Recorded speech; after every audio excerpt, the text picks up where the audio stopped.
Hello বন্ধুরা, আজকের গল্পের নাম ইয়ামিন রাসা টোকাই ভার্সাস দুধের সরকার। কেমন আছো দাদা? যতই ধরে বলি দুধের সরকার কার কার কার কার, শুধু বলো আমার আমার আমার আমার। তুই কি পাগল হয়ে গেলে নাকি? হ্যাঁ, দুধের সরকার দরকার কি? তোর দরকার সন্দেশ, পেয়ারা, আমলকি জামলকি, কত কিছু আছে না, ভিটামিন সি। তোরা নিয়ে ফেলাম না, কি কস না কস আমি তো কি বুঝি না। আবে ও ইয়ামিন হালা, তুই কি আমার পিছনে লাগলে নাকি? আমি তো ছোটোবেলার থেকে দুধের সর খাই আইছি, এখন তো চায় চিত্তা খাই। তোর সমস্যা কি বলতো? আমি সন্দেশ বুঝি না, আমি বুঝি দুধের সর। দেওয়াস না চারিদিকে কত পার্টি পার্টি আছে, দুধের সর খাওয়ানোর জন্য ব্যস্ত থাকে। আমার মতো ফকির মিসকিন খায় কোথায়? এখন যে অবস্থা হয়েছে দুধের সর, তো দূরে কথা মারাও পাই না রে। বই দুধের সর বলতে কি বোঝাচ্ছস? কিছু তো বুঝি না। এই এতে বুঝবি কেন? তোর চোখ কান খোলা থাকস। দুধের সর খাওয়ানোর জন্য কত পার্টি আছে, দেখ একটা নাম করে চিনবি। খাওয়া পার্টি, বাবা পার্টি, যাওয়া পার্টি, খাওয়া পার্টি, কত রকম পার্টি চারিদিকে ঘুরফির করতেছে। এগুলা খাইতে খাইতে হৃষ্টপুষ্ট হয়েছে। এই জন্য বলে দুধ খেলে যেমন হৃষ্টপুষ্ট হয়, তারাও খাইতে খাইতে হৃষ্টপুষ্ট হইতেছে। আবে ওই আমি টোকাই, শুনলাম নাকি নতুন পার্টি পার্টি আজ আছে।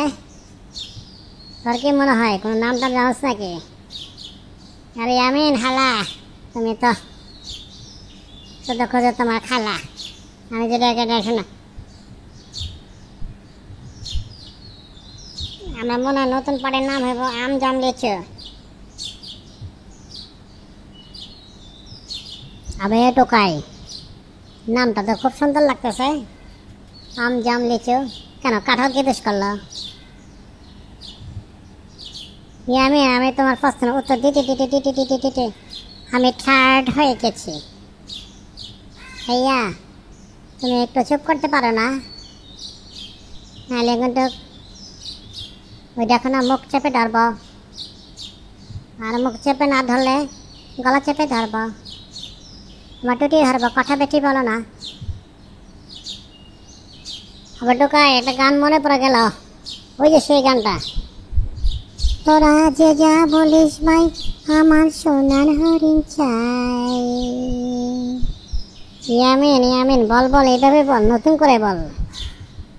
তোরা যে যা বলিস ভাই, আমার সোনার সন্দেশ চাই, আমার দুধের সরকার চাই।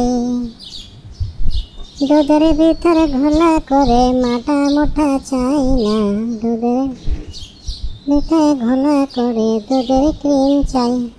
সুযোগ পেলে খাই খাই খাই খাই।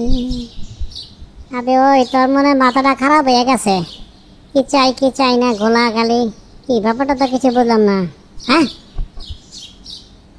বিখ্যাত নগর বাউল জেমসের গানের কথায় আসে, মেরা বাই লালন সাহেব গিয়েছিল গানটা। সত্য বল সুপথে চল ওরে আমার মন। আবই চারিদিকে তো পাড়া ভূতার ঘষাঘষি, এই মরিচের কি অবস্থা হইব কিছু বুঝস? খালি ডং ডং ডং কথা কস, ফাঁকনা ফাঁকনা কথা কন লিগা তুই খুব ওস্তাদছে, পেটে ভাত নাই, মুখে বড় বড় কথা। আবে ওই একবার চিন্তা করে দেখ, মরিচের জায়গায় যদি লোহার গুঁড়া হয় তাহলে কি হইব? আর লোহা যদি গুঁড়া হয় আর লোহার টুকরা হয়ে যায় তো আরো বিপদ, পাড়া ফুটা ভেঙে দেব। হ্যালো বন্ধুরা, আজকে গল্প কথা কেমন লাগলো? ভালো লাগলো নাকি মন্দ লাগলো? যাই লাগলো নিচে একটু কমেন্টস করে জানিয়ে তো।